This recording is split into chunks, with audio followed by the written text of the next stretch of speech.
Bismillahirrahmanirrahim.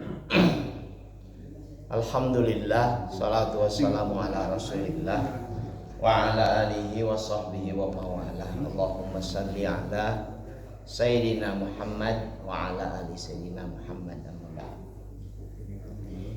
Alhamdulillah, jemaah subuh yang Allah muliakan, kita bersyukur pada Allah Subhanahu wa taala. Allah mempertemukan kita di aktivitas yang sangat luar biasa berkah, salat subuh berjamaah.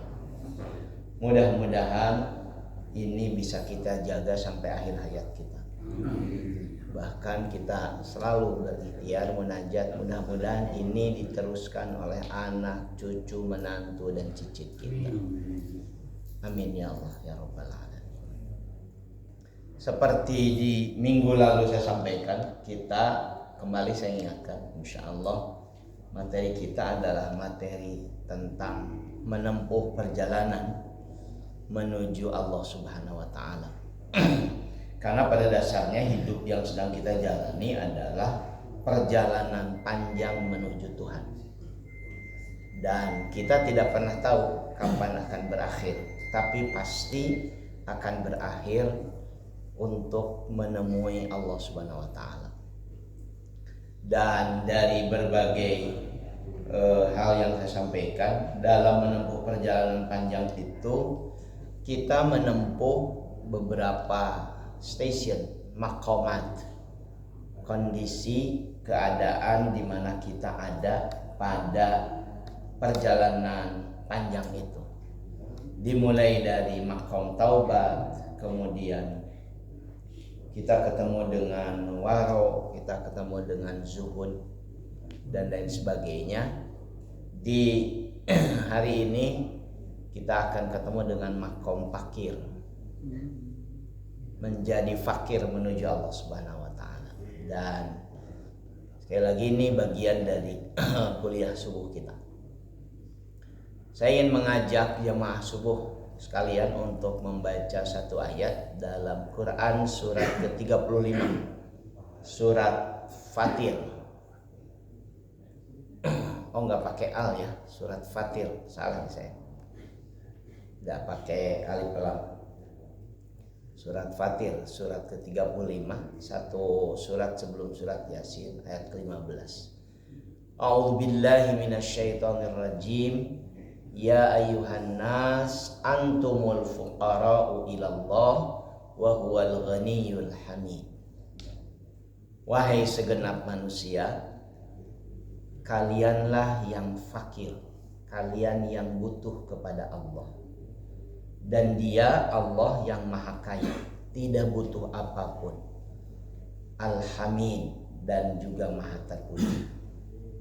Ayat ini digunakan sebagai rujukan oleh seluruh ulama tasawuf dalam semua kitab-kitab literatur sufi. Ketika membahas tentang fakir, ayat ini jadi rujukannya, bahwa manusia kita pada dasarnya adalah orang-orang yang fakir, orang-orang yang butuh kepada Allah Subhanahu wa taala. Dan karena kita butuh kepada Allah, maka Allah adalah sosok yang sangat kaya, tidak butuh apapun. Terjemahan yang sangat eksplisit tentang fakir dan ghani itu ada dalam ayat ini. Yang ini sangat butuh karena tidak punya apapun, tapi punya kebutuhan terhadap apapun. Sementara yang ini sangat kaya, tidak membutuhkan apapun, dan tersedia padanya seluruh yang dibutuhkan orang-orang yang kemudian membutuhkan. Ini harus sampai pada pengakuan dulu dari kita ketika kita sedang berikhtiar untuk ada di makom ini. Karena makom itu tidak muncul tiba-tiba.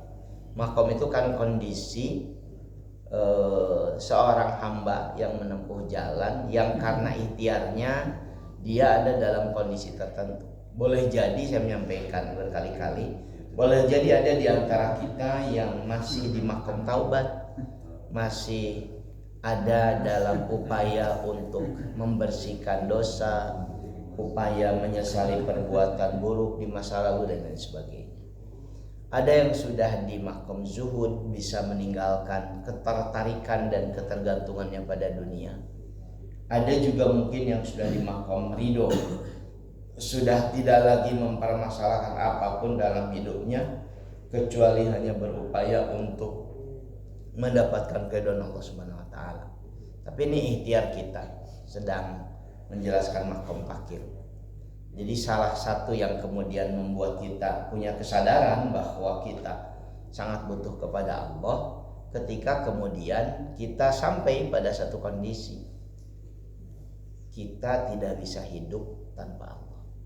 Karena ini seperti mudah Bapak-bapak diucapkan, sangat sulit dipraktekkan. Dalam prakteknya kita justru memiliki tampilan bahkan sangat jelas oleh kita dan oleh siapapun, kayaknya kita nggak butuh sama Allah.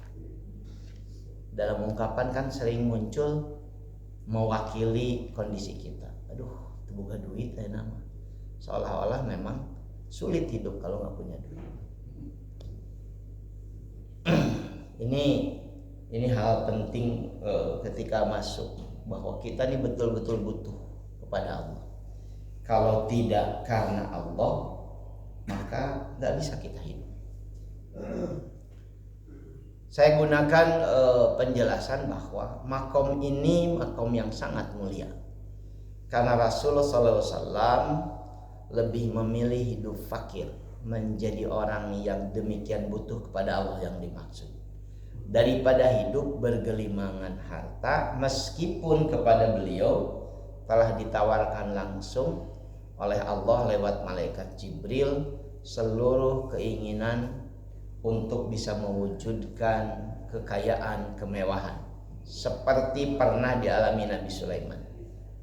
Ada hadis yang terkenal kemarin ketika saya Selasa ikut ngaji, Ustaz Nasrullah membahas hadis ini, yang kata beliau, nggak akan ada dari kita yang berdoa ini kalau dari aspek umum ya, tapi kalau dari aspek tasawuf nanti akan ada orang-orang yang menempuh jalan seperti sedang memilih mempraktekkan hadis ini. An Abi Sa'id Al-Khudri radhiyallahu an, di mana Nabi SAW berdoa, Allahumma ahyini miskinan wa tawaffani miskinan wahsyurni fi zumaratil masakin wa inna ashqal ashqiyai man ijtama'a alaihi faqrad dunya wa adzabul akhirah.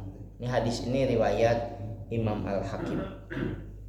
Ya Allah, hidupkan aku dalam keadaan miskin, dalam keadaan fakir, dan jadikan aku mati dalam keadaan fakir. Kumpulkan aku dengan kelompok orang-orang yang fakir, dan sesungguhnya yang paling celaka adalah yang berkumpul padanya kefakiran di dunia dan azab di akhirat. Ini sudah sama-sama kita paham. Ada orang yang gak dapat dunia, gak dapat akhirat, sangsara luar biasa di dunia, ripuh seumur-umur, di akhiratnya kemudian juga nestapa selamanya. Naudzubillah. Katanya Pak, dalam ini ungkapan guru-guru saya di kampung, di Kapungkur sampai ayeuna nggak jauh beda karena kitab yang dikajinya sama. Ada 3 golongan orang beriman katanya di dunia. Ada orang beriman yang luput dunia tapi dapat akhirat. Mungkin di dunia dia tidak mendapatkan apa yang dia inginkan karena akses pendidikan yang dia miliki terbatas, sehingga kemampuan dia mengumpulkan sumber daya finansial juga sangat terbatas. Hidupnya selalu ada dalam kesulitan secara finansial, tapi dia tetap menjaga keimanannya. Di akhirat dia bisa mendapatkan kebahagiaan. Yang kedua, ada orang di dunia yang jihad sungguh-sungguh untuk menaklukkan dunia dan dia mendapatkan itu. Kemudian juga dia gunakan sungguh-sungguh juga untuk bekal dia di akhirat, dan di akhirat dia dapatkan itu. Ini kan yang luar biasa.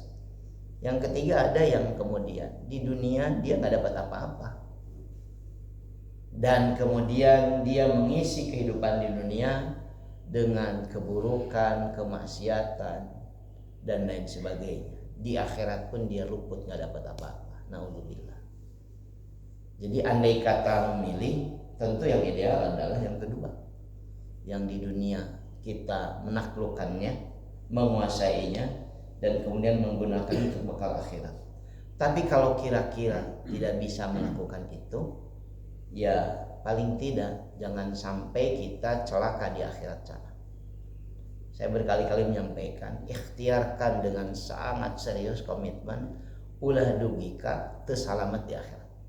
Harus yakin tuh kita sedang menempuh jalan selamat di akhirat. Selamat, karena kalau di dunia terjerembab masih ada harapan untuk bisa bangun, masih ada kemungkinan orang yang menolong. Tapi kalau di akhirat terjerembab, itu kan luar biasa itu. Peluang untuk bisa ditolongnya luar biasa sulit dan sebagainya. Saya kutipkan satu ayat dalam Al-Quran tentang kehidupan akhirat. Surat Al-Ma'arij ayat keempat. Dalam surat Al-Ma'arij ayat keempat itu Allah menegaskan ta'rujul malaikatu ilaihi fi yaumin kana miqdaruhu khamsina alfasana.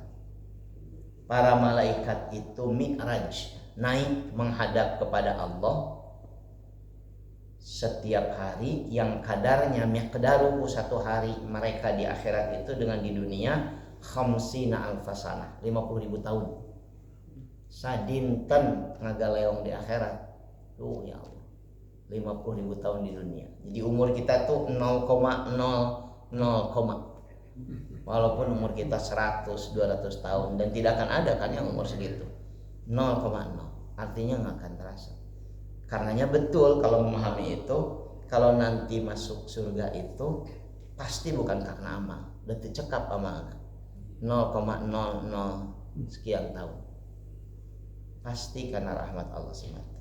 Jadi pastikan. Nah, materi ini memang didesain untuk membuat kita bisa merenung melalui perjalanan panjang, jangan sampai nggak selamat, karena pas selamat saja belum tentu selamat ya.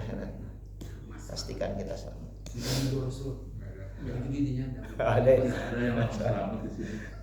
Ya udah nggak apa-apa, kencing selamat banget, selamat. Oke, bapak-bapak yang Allah muliakan, saya lanjutkan.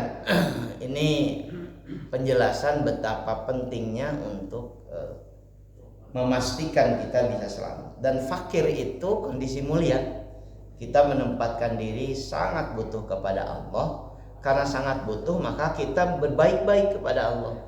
Khawatir kebutuhan kita tidak dipenuhi olehnya. Apa makna fakir ini? Ini saya kutip dari penjelasan dua kitab tafsir. Kitab tafsir Al-Munir Syekh Nawawi, dan kemudian kitab Ibnu Katsir tentang ayat yang tadi disebutkan, surat Fatir. Kata Imam Nawawi, ayat ini maksudnya adalah manusia memerlukan ampunan Allah, sekaligus membutuhkan kasih sayang Allah, dan juga rezeki dari Allah, baik di dunia maupun di akhirat. Dan rezeki di akhirat itu surga. Menurut beliau dalam tafsiran, rezeki di akhirat itu surga. Orang bisa mendapatkan rezeki di akhirat yaitu surga. Kemarin kita bahas itu dalam ngaji kita.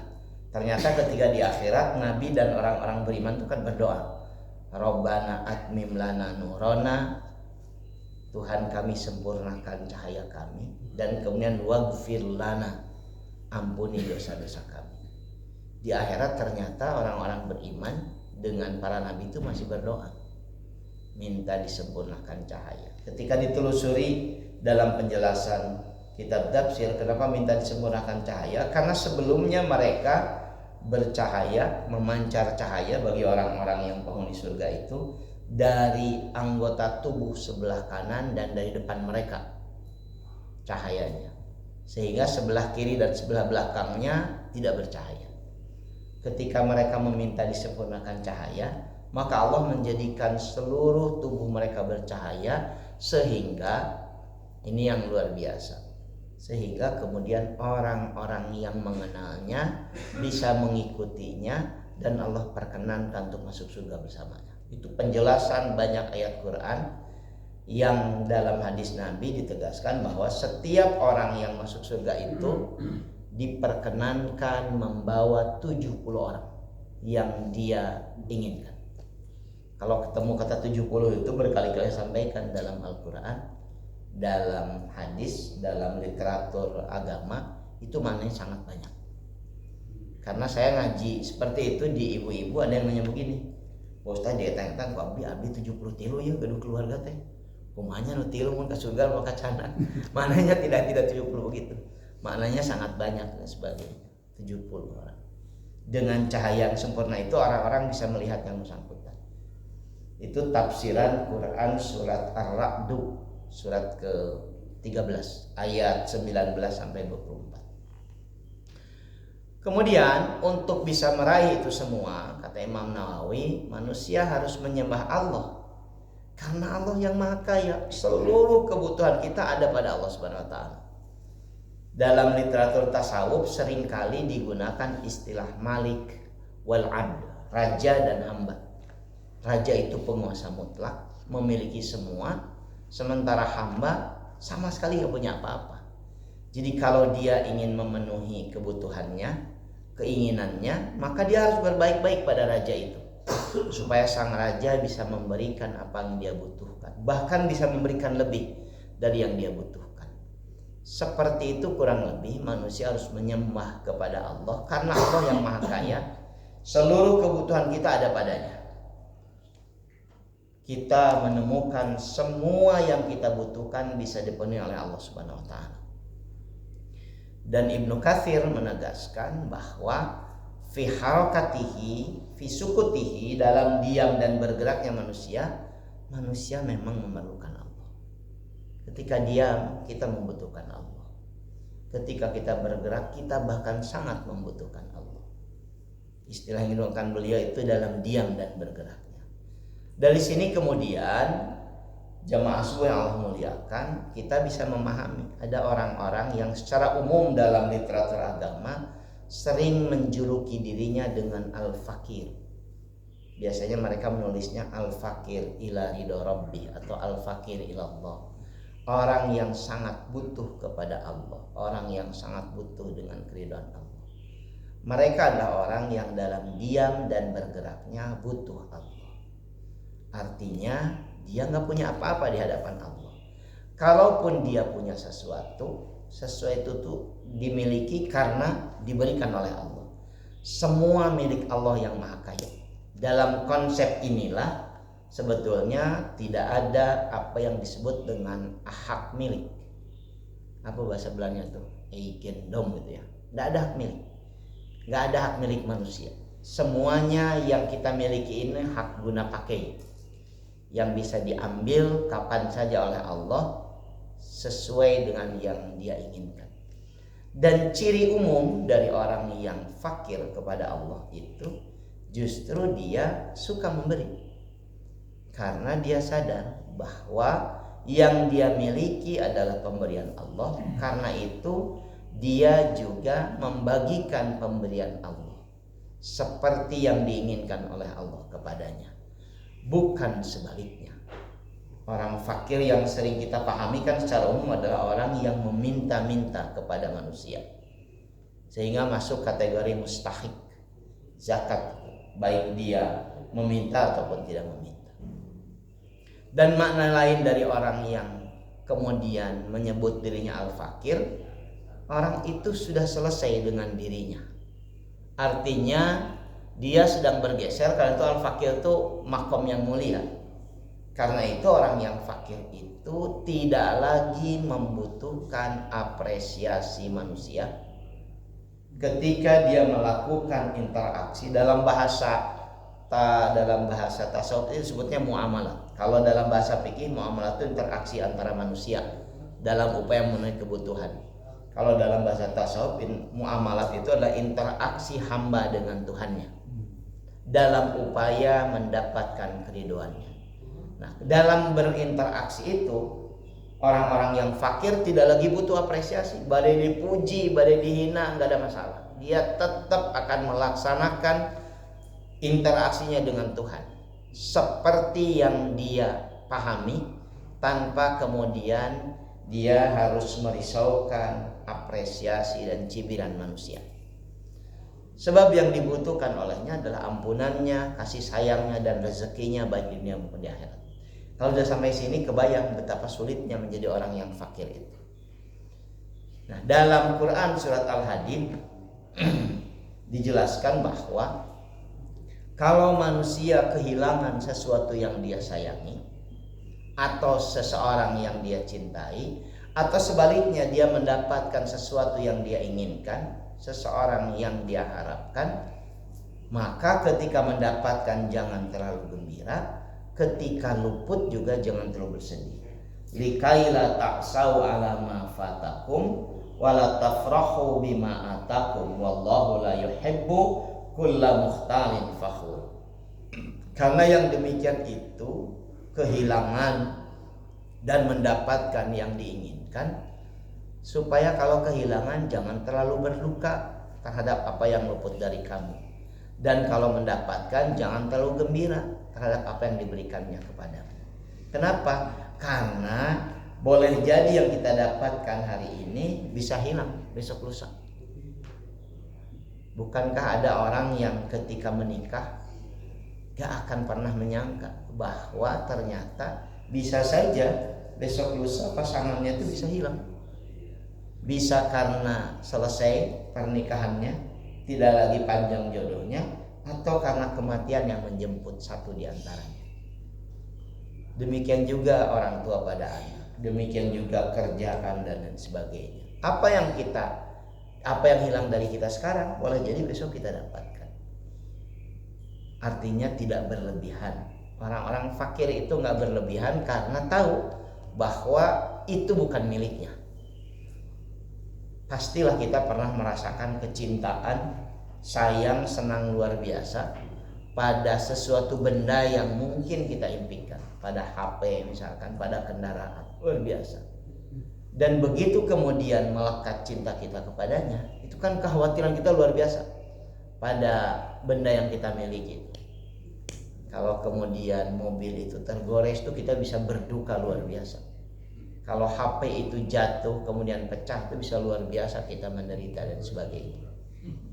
Ya itu, kalau kita punya kecintaan, artinya kita punya kebutuhan yang demikian tinggi kepada selain Allah, maka akan sangat sering kemudian kita lupa pada Allah. Justru orientasi kita, fokus kita kepada apa yang kita sayangi, kepada yang kita cintai. Karena itu sampai dengan penjelasan ini sulit Pak membayangkan kita bisa menjadi orang-orang yang makomnya fakir.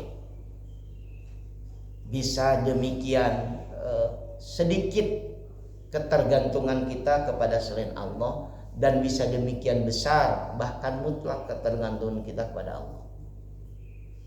Sekarang dalam prakteknya lebih banyak kita tidak bergantung pada Allah, lebih banyak bergantung pada selain Allah. Walaupun dalam ucapan seringkali kita seperti sedang menunjukkan bahwa kita demikian tergantung pada Allah, tapi dalam prakteknya ini kan introspeksi kita ya. Karena itu mungkin sekali lagi makom kita tuh tidak makom di sini, mesti makom taubat, mesti karena harus membersihkan diri, tathirul qulub, tathirun nafs dan sebagainya. Para ulama tasawuf sering mengibaratkannya dengan cermin atau gelas. Kita ingin minum air yang jernih, tapi gelasnya kotor penuh dengan debu. Tidak mungkin kemudian tiba-tiba kita tuangkan air yang jernih dan kita minum. Biasanya kita kemudian akan membersihkan dulu gelas itu. Kalau debunya tebal, relatif lama tuh membersihkan. Kalau kita ingin berhubungan dengan Allah dalam keadaan jernih, menikmati dan lain sebagainya, ya yang paling awal bersihkan pola hidup kita, bersihkan pikiran kita, bersihkan hati kita dari yang membuat kita kotor, sehingga tidak bisa tuh tune in menerima sinyal ilahiyah yang demikian bersih. Karena kita menemukan hal-hal aneh dalam kehidupan. Ini saya cerita sedikit tentang hal yang mudah-mudahan tidak terjadi. 4 hari lalu, jadi santri saya ada yang sudah selesai karena juga sekolah formal sudah selesai, pamitan untuk kemudian meninggalkan pesantren sambil nunggu terbitnya ijazah. Udah bolak-balik pulang. Tapi kemudian salah satu dari mereka tuh minta bantuan, Bapak Abdi, saya disuruh mama saya untuk ngobrol sama Bapak. Jadi ibunya nelpon, ini setelah Ramadan itu jadi teradai ngomong, nggak mau ini, sering baut, sering termenung sendiri dan lain sebagainya. Jadi kemudian saya ajak ngobrol, ini santri perempuan Pak, usianya 17 tahun, baru tamat SMA, mau melanjutkan kuliah. Jadi karena biasanya santri itu lebih percaya ustadznya ketimbang orang tuanya, jadi itu terjadi. Jadi ketika saya ajak ngobrol, dia kemudian nanya begini, bagaimana caranya menghilangkan trauma pada aki-aki? Saya sampai tersinggung gitu kalau disebut aki-aki. Karena pertanyaannya demikian menohok, bagaimana menghilangkan trauma pada aki-aki? Cinta kan Bapak guys aki-aki, boga inju. Itu Pak Bapak. Saya pikir bercanda. Ya ibunya nyampaikan. Bapak-bapak boleh percaya boleh tidak. Makanya saya berharap nggak terjadi. Dari usia kelas 5 SD, dia sering dicabuli oleh akinya. Aki nak sana siang lain. Saya sampai merinding Pak, saya mendengar astagfirullah. Nah, dicabuli sama aki teh kumaha. Jadi kalau ibunya bekerja, ayahnya bekerja, kadang-kadang bapaknya tuh nggak pulang sebagainya, maka biasa kan di kampung itu kita juga biasa, cucu itu ditemani aki. Sama lah, saya juga ngasuh incu. Bapak yang punya incu juga kan senang ngasuh incu. Ketemu ternyata akinya juring karena dia dicabuli oleh kakek. Itu detil diceritakan bahasa dan tidak pantas diobrolkan. Sampai saya ngobrol begini, ngomong ke mama, pernah ngobrol tapi bukannya di ini kan bahkan dimarahin. Dan akinya luar biasa pandai Pak memberitahu. Kalau maneh ngomong, kalau kamu ngomong, hancur nih keluarga. Jadi dari cekoki itu bayangkan sejak kelas 5 SD. Sehingga kalau ibu bapaknya nggak ada, akinya ada, maka anak ini memilih untuk keluar, tidak di rumah. Sampai dengan ayahnya atau ibunya datang. Ternyata bukan cuma sama akinya, aki dari ibunya. Ternyata juga dia dicabuli oleh pamannya, adik ayahnya. Ini luar biasa. Sampai saya kemudian lapor karena ke polisi. Mau kau mantep mah. Sampai nangis Pak dia, enggak bisi. Saya sampai minta izin untuk melaporkan bapak main aki-aki gitu di penjara kan. Dan sebagainya.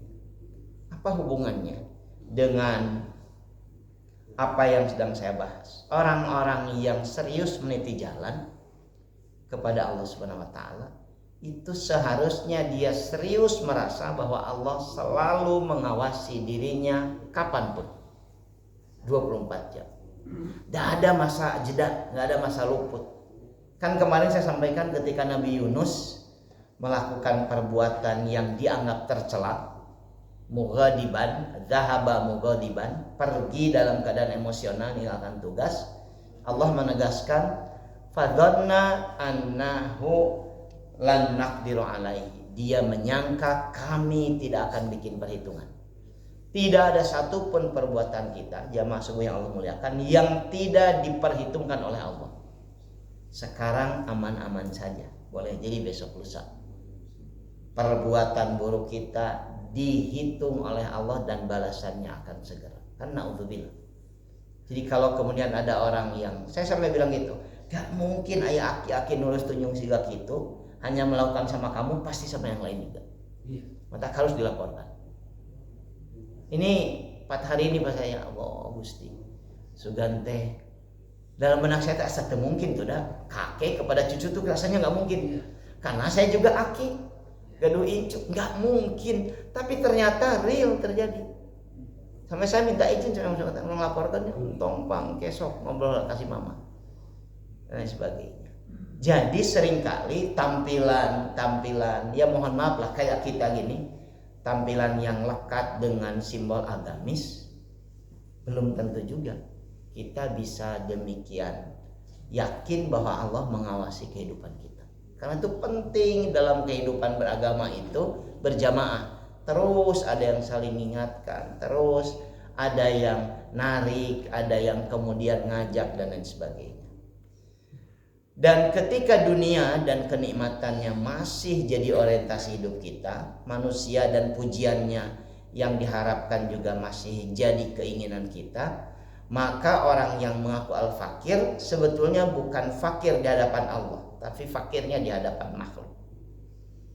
Artinya orang itu membutuhkan perhatian dan bantuan manusia. Dia berhajat terhadap pujian, masih sangat memiliki ambisi dan orientasi pada harta dan kekuasaan. Mungkin saja yang demikian itu adalah al-fakir yang palsu. Banyak. Nah, walaupun dalam benak kita kan harusnya ideal. Bapak bisa ketemu ada ustadz yang mencabuli santrinya, ada kiai yang naudzubillah. Ini menunjukkan bahwa mungkin banyak sebetulnya di tengah-tengah kita para fakir-fakir palsu yang kemudian sedang menipu kita dan lain sebagainya. Jamaah sekalian yang Allah muliakan, saya ingin mengakhiri ini dengan sebuah kisah percakapan dua orang tokoh sufi, guru dan murid. Yang ini belum sempat saya ini kan, baru saya baca aja belum sempat. Syafiq al-Balkhi dan Ibrahim bin Adham. Syafiq al-Balkhi ini seorang ulama tasawuf yang asalnya adalah pengusaha, pebisnis. Jadi dalam perjalanan panjang mereka, dalam ngaji mereka, guru dan murid ini berbincang. Kata Ibrahim bin Adham, kenapa engkau memilih jalan seperti ini? Tampil menjadi demikian lusuh, padahal engkau kan asalnya pengusaha besar. Kata Syafiq al-Balkhi, aku menemukan makna tawakal ketika sedang melakukan perjalanan bisnis sampai kepada kan keluar kota ya, dan lain sebagainya seperti para pebisnis. Aku melintasi padang pasir, istirahat di padang pasir, bertemu dengan seekor burung yang sayapnya patah.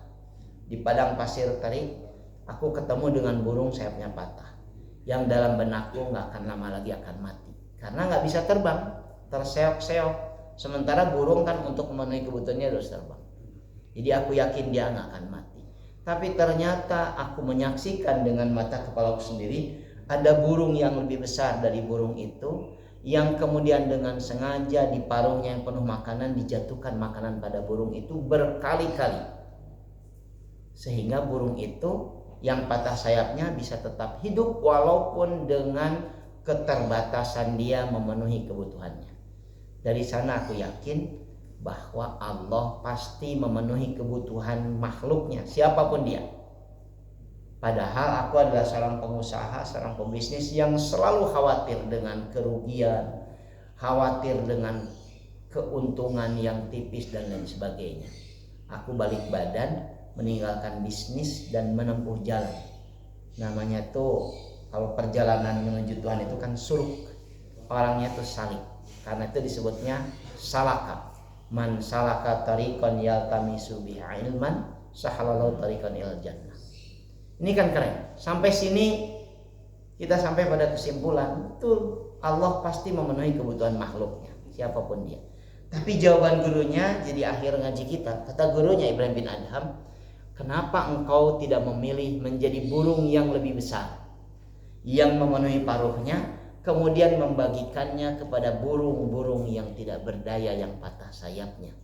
Kenapa justru engkau tinggalkan menjadi burung yang lebih besar, yang bisa menyantuni banyak orang, dan kemudian memilih untuk berlepas diri dari itu karena mungkin kekhawatiranmu tidak mendapatkan keuntungan? Jadi dari percakapan guru dan murid ini, Bapak-bapak, kita punya dua pilihan untuk menempuh jalan. Mau menjadi orang yang tawakal dengan melepaskan seluruh perangkat, fungsi-fungsi kemampuan kita menaklukkan dunia, sehingga sepenuhnya kita menempuh jalan yang mungkin sulit terjal, tapi pasti akan Allah penuhi kebutuhan, seperti burung yang sayapnya patah. Atau Bapak-bapak, kita menjadi seperti burung yang bisa melebarkan sayap karena sehat dan kemudian memenuhi paruh untuk kemudian mengumpulkan banyak makanan dan membagikannya kepada banyak burung-burung yang sayapnya patah. Artinya lewat percakapan ini tasawuf menempuh jalan menuju Allah itu tidak meninggalkan dunia, tidak membenci dunia, tidak kemudian betul-betul anti dengan dunia. Karena itu ada para ulama sufi yang menempuh jalan menjadi politisi, menjadi ekonom, menjadi apapun, karena mereka meyakini, apalagi Ibrahim bin Adham, madhab tasawufnya adalah madhab menaklukkan dunia dan lain sebagainya. Saya khawatir jangan-jangan ada di antara kita yang abdi mah tawakal ka Gusti Allah dan meureun memang tidak berani berkompetisi secara serius, sehingga menghibur dirinya, menganggap dirinya sedang bertawakal pada Allah, padahal menutupi kemalasannya dan ketidakmampuannya. Ini kan sering dijadikan senjata. Nu baleunghar mah pasti loba dosana. Anu pebisnis mah pastilah loba pabaliutna. Bapak henteu alhamdulillah abdi mah tawakal ka Gusti Allah dan sebagainya. Jangan-jangan itu menutupi kelemahan. Sebaliknya, para kita yang sedang menempuh jalan jangan pernah menyimpan suudzon kepada orang-orang yang menempuh jalan yang berbeda dengan kita untuk kemudian sampai pada Allah. Saya kutipkan sebuah hadis yang dimuat dalam kitab Mukhtarul Hadis. Kitab Mukhtarul Hadis itu kitab hadis khas, 1000 hadis jumlahnya dan berurut dari alif sampai iya. Hadisnya itu alif bisa 50 hadis, kemudian ba, ta dan sebagainya. Ada hadis dalam huruf alif ini yang Allah menyebutkan lewat lisan Nabi, innalillahi tara'iq bi'adadi anfasil khalaiq. Sesungguhnya jalan menuju Allah itu sebanyak nafas makhluknya. Artinya bapak-bapak yang Allah muliakan, kita bisa menempuh jalan insya Allah bertemu dengan Allah melalui jalan yang demikian banyak dalam hidup kita, dalam profesi kita. Silakan pilih jalan apa saja yang bisa kita lakukan sesuai dengan kompetensi kapasitas kita. Insya Allah kita akan bertemu dengan Allah selama tidak melakukan pelanggaran kepada Allah Subhanahu wa taala. Itu ngaji kita. Kalau ada yang menyampaikan masukan, tapi kita sudah mau habis ya. Kalau ada yang menyampaikan tambahan dan sebagainya, mangga, ada 2-3 menit dan sebagainya. Mudah-mudahan yang saya sampaikan ini bermanfaat. Mudah-mudahan nanti mungkin masih nyambung tentang ini lagi dalam ngaji kita selanjutnya. Kalau tidak ada yang Allah muliakan, sekali lagi mudah-mudahan manfaat latihan kita. Paling tidak nih sampai pemahaman sajalah tentang fakir, tentang taubat, tentang zuhud, tentang waro.